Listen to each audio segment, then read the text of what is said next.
¿Cómo estáis? Hola, Cano Production vous offre la seule attitude sur Voz Africa. Stay tuned.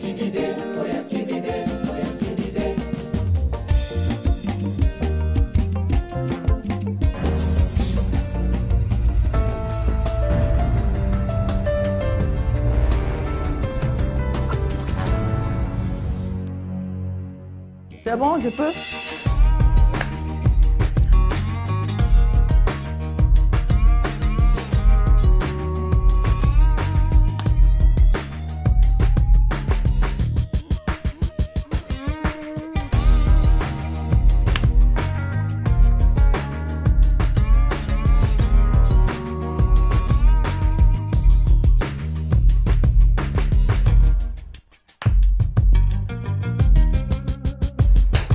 Bienvenue chéris, soyez les bienvenus à votre émission préférée, La Seule Attitude sur Voz Africa. Avec mes deux veuves. C'est trop ça. Que Dieu m'en préserve. Je me désolidarise de cette blague. Parce que vous êtes tout en noir. Non, mais c'est la tristesse, quoi. C'est la couleur de la sobriété, tout simplement, de l'élégance et de l'élégance et de la classe. Mais bien sûr. En tout cas, c'est très, très élégant ce que tu portes. Merci beaucoup. Grave. Ça fait classe. La dame qui a beaucoup d'argent. C'est clair. Tu vois. Elle est très belle, j'aime beaucoup. Ouais, mais envoyez quand même un peu. Bonsoir, Bilby. Ça va, Sol? Vous m'avez manqué, dis donc. Ça va, Niki? Ça va, et tu te fais rare, hein, de plus en plus. Qu'est-ce qui t'arrive? Il fait très chaud. Oui, la chaleur, je pense. Mais comme tu aimes le Congo, ça, tu es de retour. Oh, que oui. Et alors, franchement, tu sais quoi? J'en ai trouvé des belles et des pas mûres. Vraiment, j'ai hâte de vous raconter ce que j'ai. Mais vous voulez qu'on commence par un bad buzz ou un bon buzz? Tous les buzz tous les buzz sont les buzz. Ah, tous les buzz sont buzzables. Bon, je préfère commencer par une nouvelle un peu triste. On va au Nigeria. D'accord. Donc, pour aller rejoindre le célèbre télécinéaste qui est pasteur. D'accord. Donc, le TB Joshua est mort. Il est décédé le 6 juin dernier. Ah, personnel. Oui, voilà. Donc, il y a beaucoup de personnalités très célèbres de son pays qui lui ont rendu hommage. D'accord. Le public aussi, qui étaient devant son... Comment ça s'appelle déjà? J'allais dire le Vatican. Son église, non? Comment ils appellent ça? Synagogue. D'accord. Excuse-moi. Wow, donc, il y a eu pas mal de personnes devant la synagogue. Il a eu pas mal un gros hommage, vraiment, tout le pays. À la hauteur de sa... C'était un très bon pasteur. On l'appelait le faiseur de miracles, vraiment. Ah oui, oui. Et on pouvait le suivre sur Télé-Évangile. Ah, il avait une télévision? Oui, voilà. Ah, bah, je pense... Il était très aimé, vraiment très J'ai vu l'information passer, je pense que oui, il doit avoir beaucoup de fidèles. Voilà, exactement. C'est vrai que de ces derniers temps, il y a l'avènement des pasteurs sur les réseaux sociaux. Je ne vais pas parler du pasteur le plus reconnu, en tout cas le plus reconnu, le plus sulfureux de Côte d'Ivoire. Non. Je ne donnerai pas son nom. Non, et puis... c'est pas la même catégorie aussi. Et puis ici, c'est chez lui. Ah oui, il vient quand il veut. Voilà, non. Ce pasteur-là dont tu veux, tu tais le nom. Je tais le nom. Voilà, c'est chez lui ici. On ne parle pas de lui ici. Voilà, on ne parle pas de lui ici. Donc c'est vrai que les pasteurs ont vraiment le vent en poupe sur les réseaux sociaux, donc c'est vrai que ça a pris une grosse ampleur. Exactement. Et donc ses fidèles le disent de lui que tel il est venu comme Dieu l'a envoyé pour enseigner les gens, donc de tel il est reparti envers Dieu pour voilà. Il est mort comment celui-là? Bon, je pense d'une mort naturelle, on n'a pas parlé. Un crise cardiaque, sa femme l'a trouvé assis, je crois, quelque chose comme ça. Il avait prêché la veille, ou bien... Oui, c'est vrai. Vraiment en plein prêche, c'est ça qui est beau. Oui, il a demandé pardon, il est parti s'asseoir derrière, il s'est assis. Voilà. Sa femme a vu que ça traînait, ça n'arrivait pas. Elle est partie et elle a trouvé son mari qui avait rendu l'âme. Oh là là. Et apparemment, il avait vu qu'il avait une vision. Et un autre pasteur aussi avait vu une vision sur lui. Qu'il allait partir. Moi, je ne comprends même pas. C'est sérieux que quand tu veux mourir là, est-ce que Dieu te dit que tu vas mourir? Moi, je ne comprends pas. Mais moi, quand j'ai lu, je me suis dit, on l'a empoisonné. Oh mais oui, c'était tellement bizarre. Mais non. Je me suis dit, non, comment? Tu le sais, je le sais, demain ça arrive. Donc on se dit, qu'est-ce qui s'est passé, quoi? Ouais, mais je pense que tout est sujet à comment dirais-je... En tout cas, paix à son âme. Tu parles de poison, par contre, au Cameroun, en ce moment. Oui, une jeune fille. C'est pas seulement la jeune fille. C'est une grosse mode. Elle, on parle d'elle parce que les réseaux sociaux ont voulu que ce soit... voilà, elle qui soit... Que ce soit populaire. Mais il y a plein de gens qui se font... En tout cas, apparemment, moi je ne suis pas là-bas, vu qu'on est en mode Congo, ça... Apparemment, au Cameroun, maintenant, la diaspora est très visée. Oui. Quand tu viens de la diaspora... en plus, ce sont tes amis qui font le coup. Tu vois, sur Internet, il y a plein de messages qui arrivent, ta copine qui arrive, elles font des coups, des trucs comme ça. Ouais. Donc, en fait, nos frères qui sont restés de l'autre côté sont très haineux avec nous en ce moment. Donc, les filles, Et les gars, quand vous allez en vacances, faites très attention parce qu'on dit qu'au Cameroun, il y a le poison qui plane. Il n'y a pas qu'au Cameroun. Hein. J'ai perdu mon frère il n'y a pas longtemps comme ça par empoisonnement. Son meilleur ami. C'est vrai, Blivi. Au Congo. C'est vrai. J'avais un petit frère au Congo, 30 ans. Condoléances. Donc, oui, non, ça y est, ça fait ouais, ça fait mais c'est là qu'on vient d'apprendre que c'était empoisonnement. Voilà, c'est dingue, c'est dingue. Je ne comprends pas comment ça se fait. Ça fait vraiment attention quand vous mettez dans vos verres, surveillez vos verres. Au resto, franchement, priez quoi avant de manger. Miss Nikki, comme tu vas en vacances, tu as prévu d'aller en vacances en Côte d'Ivoire, tu fais attention à ton verre. Hein. Ah oui, non, mais là... Moi, je vais te revoir ici à la rentrée. Hein. Dieu fera. Amen. Dieu fera. On va aller la chercher, hein. Dieu fera. Si elle ne revient pas. Mais en tout cas, sur les réseaux sociaux, il n'y a pas que des mauvaises nouvelles de ce genre. D'ailleurs. Voilà, parce que souvent on critique les réseaux sociaux, mais les réseaux sociaux aussi servent à apporter une certaine éducation à une certaine audience. Et j'ai remarqué une page qui s'appelle, en tout cas, Tonton Jo. Donc le concept, en fait, c'est une page en fait qui donne des conseils de confession intime où les gens peuvent envoyer des messages en inbox pour demander des conseils, tout simplement, de confession intime. Hein. Et donc derrière, il y a un certain Tonton Jo qu'on ne voit jamais, qui est toujours caché dans l'ombre et qui lit ces messages-là, qui les poste et qui donne des conseils à une audience diversifiée, qu'elle soit jeune, masculine, féminine, etc. C'est très intéressant. Donc c'est vrai que ça marche beaucoup, il y a quand même plus de 230 000 abonnés sur cette page-là, mais ils n'ont pas fini de s'arrêter là, ils ont décidé d'aller plus loin, de sortir du virtuel, chose qu'on reproche beaucoup à ces pages-là, de toujours rester dans le virtuel. Donc ils ont décidé de créer une ONG, mais pour dur, une ONG vraiment officielle, du même nom qui s'appelle bien sûr déjà depuis décembre 2020 la fondation Tonton Jo. Donc le lancement a été fait à Abidjan par son vice-président Claude Caïl. Mais c'est qui? Oui. Excuse-moi, je vais te couper. Oui. Tu fais la promotion de la page ou bien tu veux nous faire écouter ça? Non, cette émission en fait. C'est important de dire pour que là, tu fais la promotion. Non, pas du tout. Ah, non, jusqu'à tu nous donnes le nom du directeur, tu nous donnes le jeu sur lancé à Abidjan. Parce que c'est important que les gens sachent, c'est pas une promotion. Non mais on se détend, c'est pas une promotion, c'est une information pour dire, parce que je ne le connais pas, hein. C'est une information pour dire que derrière les réseaux sociaux... Dès qu'on parle d'Abidjan, tu connais pas. Mais non, je ne les connais pas. Toi, tu es l'ambassadrice de la Côte d'Ivoire. Mais écoutez, je ne dis plus rien sur la fondation. Non, continue. Non, je voulais qu'ils sachent que tu es en train de faire les promos en fait. Non, je ne fais pas la promo, je donne l'information. Ok, vas-y. Non, j'ai fini. Non, elle n'a pas fini. Non, t'as pas fini. Ils ont fait le lancement à Abidjan, allez, on continue. Ben, ils vont donner de la nourriture aux plus démunis, donc c'était le plus important, donc voilà. Tu es membre là-bas? Bah, pas du tout. Mais comme tu n'as pas voulu me laisser parler, donc voilà. Moi, je suis démunie, je vais aller chercher à manger là-bas. Je ne pourrais pas aller plus loin sur ce sujet-là, qui était pourtant passionnant pour les gens, pour sortir un petit peu de tout ce qui est un peu trop léger. Mais sinon, je ne les connais pas. C'est gentil ce qu'il fait. Bah oui. Ok, d'accord. Continuez. Ok, ben écoute, moi, je veux te parler des gangs des grossesses à multifonctions multiples. Les gangs de quoi? Des grossesses multiples. Les gangs. Ah, on dirait un petit gang comme ça. Tu te rappelles pas de, si je te dis Halima Sissé, la femme qui a accouché de 9 enfants déjà? Oui. Vous vous rappelez? Bah alors là, encore pire. Il y en a une en Sud d'Afrique qui en a eu 10. Carrément, 10 enfants. Et bien sûr, à l'échographie, on en a vu 8. Et surprise, surprise, on a 2 autres qui sortent. Donc, les miracles de Dieu. Les miracles, amen. Donc, elle a eu 7 garçons, 3 filles. Elle était déjà maman de jumeaux. Hein. Donc, vraiment, je ne sais pas c'est quelles femmes qui ont des bénédictions comme ça. C'est même pas de artificiel. Oui, voilà. C'est pas la piqûre qui lui a donné cette grossesse multiple. C'est vraiment le papa qui dit qu'il est comblé, il est béni, qu'il n'a même plus de force pour parler tellement il ne sait même plus mettre toutes ses bébés d'un coup. C'est pas 10 bébés. Alors, bénédiction. Par contre, vous savez bien que d'accoucher de 10 bébés comme ça d'un coup, c'est pas évident. Donc, elle a fait 5 par voie basse et 5 par césarienne. Bon, t'imagines au bout de 10 heures, ils sont tous vivants. Tous vivants, tous en très bonne santé. Tout le monde va bien. Et d'ailleurs, le livre de records se penche extrêmement sur ce cas-là, parce que 10 enfants, on est en train de se demander, est-ce que c'est vraiment elle la dernière à avoir eu ce record-là ou pas? Affaire à suivre. Affaire à suivre. Mais 10 enfants, c'est une bénédiction selon toi? Ah bah oui, c'est un don de Dieu. C'est un don de Dieu, donc ça reste une bénédiction. Mais le papa, là, c'est trop, il est laitier ou quoi? C'est ça, là. Vas-y, on t'écoute. Vas-y. Mais ça fait beaucoup de sperme, quoi. Il peut pas en donner aux voisines. Hein? Merci. Franchement, monsieur, faut partager 10 enfants pour ta femme, là, la pauvre, elle est débordée. Donc 10 plus 2, 12.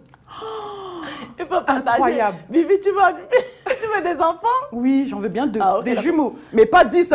Pardon, ça c'est trop de bénédiction. Tu prends ton billet, tu vas en Afrique du Sud et tu fais ce qu'on a l'habitude de faire. Alors et tu reviens ici avec des enfants. Sujet suivant. Ah, sujet suivant. Alors, le sujet le plus incroyable, vous n'allez pas me dire que vous êtes passé à côté, les filles. Si je vous dis Macron. Ah, la gifle Mbata. Incroyable. Respectez mon président. La fameuse gifle. Non, il faut dire ça à Daniel, là, au Daniel qui a giflé le président de respecter. Mais qu'est-ce que ça veut dire? Donc, ça veut dire que nous, voilà, en tant qu'Africains, avec tous nos dictatures qu'il y a au pays, tu vas venir gifler. Hé, madame, ici là. On ne parle pas politique ici. Dictature. Il n'y a pas de dictature ici. C'est quand même pas normal, mais c'était très drôle. C'était très drôle de voir M. Macron se faire gifler. Je pense que ça l'a un peu réveillé. C'était drôle. Oui, c'était drôle. Moi, j'ai kiffé. Tu trouves drôle. Moi, tu vois, je ris, hein, je rigole beaucoup. Tes sujets, j'adore. 10 enfants, tout ça. Mais gifler un président, quand même, il faut le faire. Moi, je ne trouve pas ça drôle parce que... Il faut le faire. Ça reste un président. Déjà, gifler quelqu'un. C'est pas normal pas bon. Dans la rue, mais un président. En plus, Macron, c'était pas prévu qu'il s'arrête là. Comme le mec, il partait dans sa voiture et c'est comme on dit le destin, quand quelque chose doit arriver, ça arrive. Voilà. Au lieu d'entrer dans la voiture, le mec, il s'est retourné, il a vu un petit groupe. Il est sympa, il vient dire bonjour. Et il veut dire bonjour à ce monsieur en courant en plus. Et il prend une claque. Et c'est vrai que le monsieur, Daniel, qui s'appelle Daniel le gifleur, il dit qu'effectivement, il était extrêmement choqué de voir que directement monsieur Macron, venait vers lui. C'est pas à lui. Donc il s'est dit, allez, je vais tenter quelque chose. Pourquoi? Parce que c'est lui qui a donné la claque. Et il a eu seulement que 4 mois de prison. Est-ce que justement vous trouvez la condamnation normal, franchement? C'est pas à lui d'être choqué en fait. C'est pas ça le message qui est. Non, mais dans le choc, il savait. Bon. Tu vois, M. Macron, il a serré la main à tout le monde. Mais pourquoi lui, forcément? C'est ça qui l'a choqué. Qu'il vienne vers moi comme ça. Dans le président avait été salué, tu le gifles. Oui, il était choqué que ça lui arrive. Il s'y attendait pas. C'est ce qu'il dit, en fait. C'est ce qu'il a dit. Moi, c'est... Il y a combien de... Et donc, du coup, c'est quoi les retombées de la sentence? Que 4 mois seulement. Mon enfant, que 4 mois de prison, pas forcément ferme. Voilà. Ça aurait été en Afrique, moi, je vous dis, même les gardes du corps. Mais eux, ils auraient été virés. Ils ont foutu quoi, les gardes du corps? Non, c'était pas prévu. Le garde du corps, tu sais, c'est pas ta culotte. Mais tu t'es viré. Il y a pas. Mais attends, vous voyez Mobutu se faire gifler et que les gardes du corps sont encore là vivants. Il est mort, papa. Mais c'est pour ça, faut imaginer. Non, mais le message qui a passé, c'est tout simplement qu'il n'y a pas de violence à omettre sur n'importe qui, que ce soit un président ou que ce soit une personne lambda. Oui, sur moi, non, mais un président, c'est pire. Davantage avec un président, avec l'exemplarité, avec la force des images aujourd'hui, sinon n'importe qui va se mettre à frapper. Franchement, pour avoir un peu de visibilité. Écoutez, le président lui-même ne porte pas plainte. Non, il dit bon. C'est quelque chose effectivement qui se fait pas, mais bon, il le prend pas forcément mal. Et puis on a un jeune président, on a un jeune président. Il est tout jeune, il est tout beau. Il comprend que ça peut partir. Et justement, ça a été le buzz que ça a fait après sur Internet, sur les réseaux, mais c'était incroyable. On voyait sa femme Brigitte Macron qui l'emmène, qui t'a tapé, dis-moi, montre-moi qui t'a tapé. Alors on voit Brigitte Macron qui sort des escaliers. Il est où, qui prend une ninja pour les... Non, il y a eu plein de petits buzz comme ça. Moi, je me suis régalée sur le sujet de Macron et de la jupe. Une chose est sûre, Miss Nikki, tu jupes un président africain. Ah non, je ne suis pas dans ces bassesses, moi. Je suis dans les sujets un peu plus de haut vol. Tu fais l'erreur là. Cachou. Ta famille et toi, c'est au revoir et tout le quartier, le village qui va avec. Et tu sais, quand on vole en Afrique, qu'est-ce qui se passe? On te coupe la main, des trucs comme ça, t'imagines? Ça, c'était avant ça. Oui, mais on est dans la dictature. C'est quoi? Il faut respecter le président comme Macao, parce que c'est son ancien garde du corps, comme il dit, c'est le papa de la France. Voilà, c'est comme notre papa, on ne va pas gifler son papa, quoi. C'est la nouvelle génération de France. Bah oui, il faut croire. Que c'est ça. Alors, Miss Nikki, une autre association, je reviens sur ça. Non, j'ai pas de sujet. Non, j'ai plus de sujet. Je te lâche. J'avais que ce sujet-là. Donc, je l'ai terminé. Non, tu vas pas terminer, tu vas avancer avec ça. Non. Moi, un petit sujet. Je ne sais pas si vous connaissez 2 blogueuses camerounaises, la veuve... Oh là là. Eva la veuve, vous ne connaissez pas? Eva la veuve. Eva, ouais. Et la veuve Jaïman, je ne sais plus comment elle s'appelle. La veuve joyeuse. Oui, là, voilà. T'as vu le clash? J'ai rien vu du tout. Avec sa colocation. Vu que tu viens avec ça ici, après je vais me faire lyncher, Olivier et moi. On va nous léger. 2 copines, elles se sont tapées fort parce que c'est Eva, c'est la veuve joyeuse qui hébergeait Eva, sa copine Eva. Bon, maintenant, il y a eu clash aussi entre filles, comment ça se passe. Ça a été jusqu'à appeler la police, il y a eu bagarre devant la police. Et donc, les deux, bien sûr, menacent de tout balancer l'une sur l'autre. Écoute, j'ai ton portable, t'as laissé ton portable ici, il y a tous les dossiers, je vais balancer ça. Incroyable. Au bout de 2-3 jours, on les revoit sur les réseaux en train de manger et danser ensemble. Tout ça pour ça. Non, mais les caméras, vous là, ne tentez pas. C'est comme moi dans une vidéo, j'ai vu notre EK international faire le... Ah, on l'a vu dans une soirée ivoirienne. Alors, Alors, et les gens sont venus écrire, hé, c'est la dame classe qu'on voit dans les réseaux sociaux qui est en train de faire, ah, beaucoup. Eh bien, notre ECA international a le droit de vivre. C'est vrai. Hein? Elle a le droit de s'amuser quand même. Surtout que c'est l'été, là, maintenant tous les clubs sont ouverts. Enfin, tous les clubs. Elle s'est lâchée, elle est venue avec la Certains casquette, clubs. le truc. Elle a mis le Ndjombolo en... C'est qui était derrière elle là? 007, 008. Je sais même pas.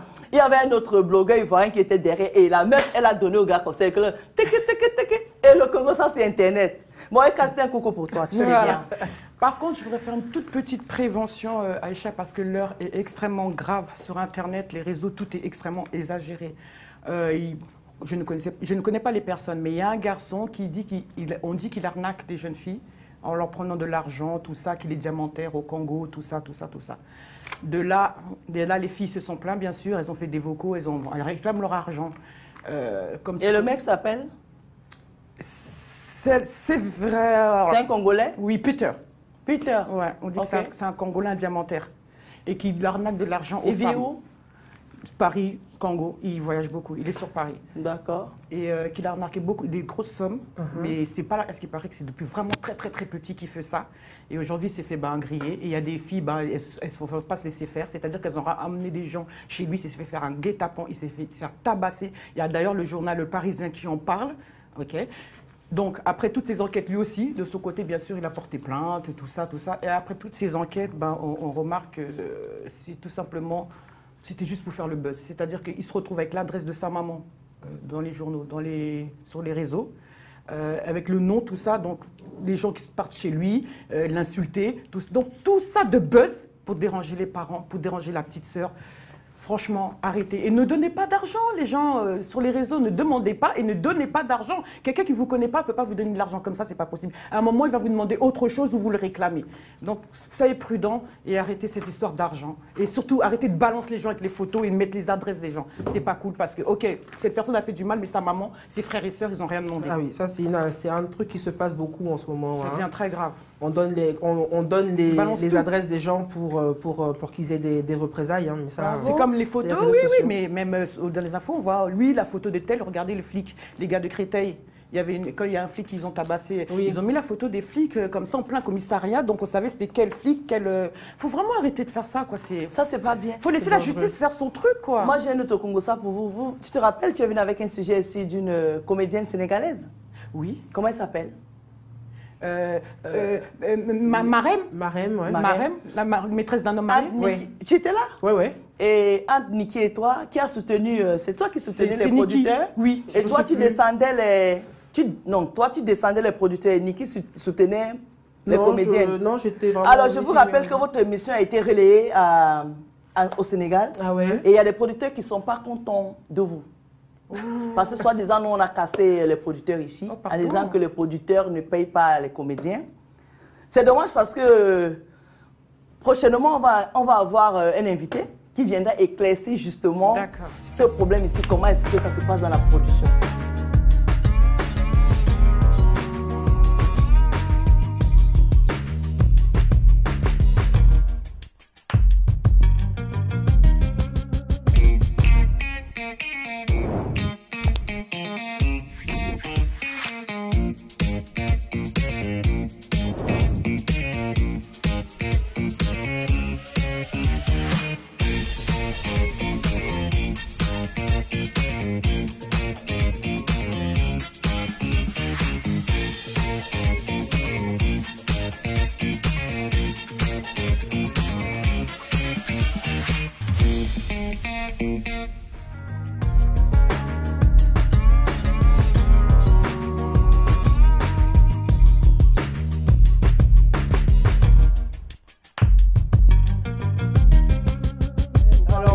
Je pense qu'on va simplement leur expliquer qu'on est là justement pour relayer les faits et relayer simplement les propos des personnes sans pour autant prendre parti. Exact. Et à aucun moment il n'a été cité ici que Marème ou bien que les producteurs étaient en tort ou avaient raison. On a simplement relayé les faits et les avis de chacun. J'ai relayé personnellement que le producteur n'était pas content de Marème et que Marème n'était pas content du producteur. Statu quo, il n'y a pas de prise de position.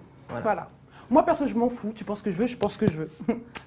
Et si t'as un rôle, je suis là. Après, ça, c'est le travail. Hein. Bon, il y a aussi un autre Congo, ça justement. Diaba Sora, c'est ça? Ah oui, au Mali. La blogueuse la plus suivie du Mali, c'est Mali, je ne veux pas dire d'Afrique, hein. Au Mali, elle est au News en ce moment. Parce que justement, apparemment, elle a insulte publique, c'est ça, hein? Elle a insulté quelqu'un qui a peut-être plus long bras qu'elle. Et puis bon, la pauvre, ça va faire 3 semaines qu'elle est en prison. Et j'espère que c'était juste une façon de passer le message et qu'elle va être libérée prochainement. J'ai pas trop suivi, mais elle est en prison pour une insulte. Oui, insulte publique. À une personne gradée, je crois. Ok. Et l'autre du président, il a une gifle et c'est 4 mois de sursis. C'est pas les mêmes pays. Oui, mais c'est pas la même chose. Là-bas, on parle du Mali. Ici, tu parles de la France. En France, il y a. C'est pas les mêmes pays. C'est pas les mêmes pays. Ok. Voilà. Mais voilà. En tout cas, j'ai entendu ça. Je sais pas, apparemment des insultes à l'encontre d'une personne gradée. Je sais pas quel était son grade, quelle était la teneur aussi des propos. C'est ça. Mais bon, après, la justice se rend différemment au niveau de chaque pays, malheureusement. Waouh. C'est dur, hein. Moi je n'irai pas là-bas, moi chez eux. J'ai entendu. Une insulte, là on va t'arrêter, mais moi je suis toujours en train d'insulter les gens.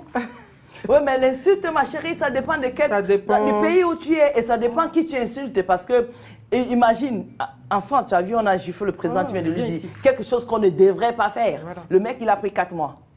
Il va faire peut-être 2 mois avec les remises de peine qu'on donne chaque fois là. Il va se retrouver dehors. Mais en Afrique, tu ne peux pas gifler un président. En Afrique, tu ne peux pas insulter l'enfant d'un ministre. En Afrique, tu ne peux pas insulter l'enfant d'un DG. Son père te met en prison vite fait, bien fait. Donc, en fait, ça veut dire que dans les réseaux sociaux, il faut faire attention. Surtout quand on vit dans les pays où les droits des gens sont bafoués. Tu vois, quand tu vis en France, moi, tu peux insulter ton voisin, il s'en fout, il va t'insulter aussi. Mais au Cameroun, si ton voisin est commissaire, je ne sais pas moi quoi, tu l'insultes. Yaba, c'est pas toi qu'on prend, on te prend ta mère, on te prend tes cousins, on l'amène au commissariat le matin. Donc les filles et les gars, les blogueurs, là, faites vraiment attention. Parce que comme on dit, le monde est gâté. Il faut faire attention. C'est le message, oui. C'est clair qu'aujourd'hui, la liberté sur les réseaux sociaux, c'est vraiment un sujet très important. Il faut qu'il y ait des limites à un moment donné. C'est vrai. Voilà, je profite de l'occasion, comme je parle de commissaire et de tout, pour faire un coucou au commandant Douma Asser, depuis le ciel de Bali à Douala. Profitez pour faire les coucous aux gens. Ah, d'accord, coucou papa. Oh, ton papa, tu lui fais coucou tous les jours. Je l'aime trop. Je l'aime trop. C'est mon seul pote. C'est le seul coraton des réseaux sociaux. Il est où Benito? En fait, il devait être là, mais on le voit pas. Benito doit être toujours dans ses tribulations. On ne sait pas. Il doit être en Angleterre. Il doit être quelque part en train d'égayer et de magnifier de sa présence. Ah, je te jure. On ne sait pas. On ne sait pas. Mais là, pour le coup, j'ai perdu dans mes radars. Là, et c'est le mois d'anniversaire de Miss Nikki. Bonne année, ma chérie. C'est pas comme l'anniversaire, mais... Merci. Voilà, mais c'est son mois d'anniversaire, donc... Je ne vais pas me porter la poisse, tu sais. Non, j'ai du mois d'anniversaire. On va fêter, tu m'invites? Non. Mais je sais où elle habite, elle est folle, elle. Ah T'es ma voisine, hein. Commence pas. Hein. Ne donnez pas vos adresses ici, parce qu'apparemment, maintenant, c'est risqué. Hein. Surtout que c'est moi qui vais appeler la police, donc t'inquiète. C'est toi qui appelles la police? Ah, moi, si franchement, elle s'amuse sans moi, j'appelle la police. Moi, je suis une naineuse, hein. Si je dors, on dort tous. Sinon, tu m'invites, on fait la fête, c'est tout, y a rien. Bon, Bibi, tu as prévu quoi en fait, justement? Parce que j'espère que tu es quand même au courant que la seule attitude approche vers la fin de saison. Ça y est, c'est les vacances. Hein? On tire, on est en train, on fait le... Ça, c'est notre dernière émission, ça. Mais justement, tu as prévu quoi pour moi? Tu me revois à la rentrée ou pas? Bien sûr que je te revois à la rentrée, que si tu vas mourir. Non, merci. Alors, pourquoi tu me demandes si je te vois à la rentrée? C'est jamais, tu veux peut-être me remplacer par Miss Nikki. Miss Nikki, elle te remplace, elle est là, Miss Nikki. Ah non, mais là, c'est Miss extraordinaire. Nikki est là et elle est bien là. Hello. T'inquiète pas. Miss Nikki est bien là. Je vous retrouve à la rentrée, ça sera génial. Vous allez me manquer de moi. Oh, c'est pas fini encore. On a encore la semaine prochaine pour les émissions. Alors, ne nous souhaite pas déjà bonnes vacances ici. Je sais pas. J'espère qu'Olivier va nous amener quand même passer les vacances quelque part. Il a les moyens. Hein. Il a prévu. Olivier, le message est passé. Bon, ça c'était entre nous. Mais Loulou chérie, c'était entre nous ça. Les conversations sont finies? Oui. Oh, Miss Nikki, tu nous balances quelque chose quand même. Ah, je n'ai plus rien. Bon, comment vous avez trouvé quand même cette saison avec la Covid, justement? C'est vrai que ça n'a pas été facile. Ah ben non, ça n'a pas été facile du tout. Mais ça, pour le coup, on s'est adapté. Ça, c'est la force aussi de l'équipe. Hein. C'est que voilà, on a su s'adapter, vous proposer des sujets, des invités, tous aussi colorés, diversifiés, qui avaient eux aussi leurs problématiques aussi pour la Covid. Mais Miss Nikki, est-ce que tu prends du plaisir à être dans la solitude? Mais bien évidemment. D'accord, parce que toi aussi, maintenant, tu t'appelles solitude. Ah, mais c'est une équipe, c'est une marque. Voilà. Bibi, tu prends ton pied dans la solitude. Ah que oui, bénédiction, franchement, merveilleux. Merci, moi j'ai kiffé ma saison. Est-ce que tu t'es éclaté cette saison? C'est vrai que tu as fait juste un petit bout, mais bon. Au début, c'est vrai que j'étais un peu timide, mais au fur des semaines, je m'y fais, quoi. Je me fais mon petit truc et je kiffe, j'aime venir ici. Bon, il y en a qui nous font des infidélités, voilà. Maya, Isabella Maya. Coucou à Maya. Tant mieux pour moi, je dis. C'est comme ça. J'adore cette fille. Mais oui, j'adore cette fille. Tant mieux pour moi. C'est la guerre. On est à la fin de l'émission, les filles. Merci pour tes news. Merci ma belle, merci pour ta présence. Merci Sol de me permettre de revenir encore et encore et encore. Mais c'est toi qui fais le malin, tu as ta place ma chérie. Ah, bah avec plaisir, je la garde. D'accord. Tu la gardes ta place. Bien le show, tu donnes le sein à ta place. Merci mes loulous d'être fidèles à cette émission. Ne quittez pas juste après moi, il y a Eugénie Djeki qui arrive avec Echo de Paris. Nous on se dit à demain. Bye bye. À demain, Sol. Ciao.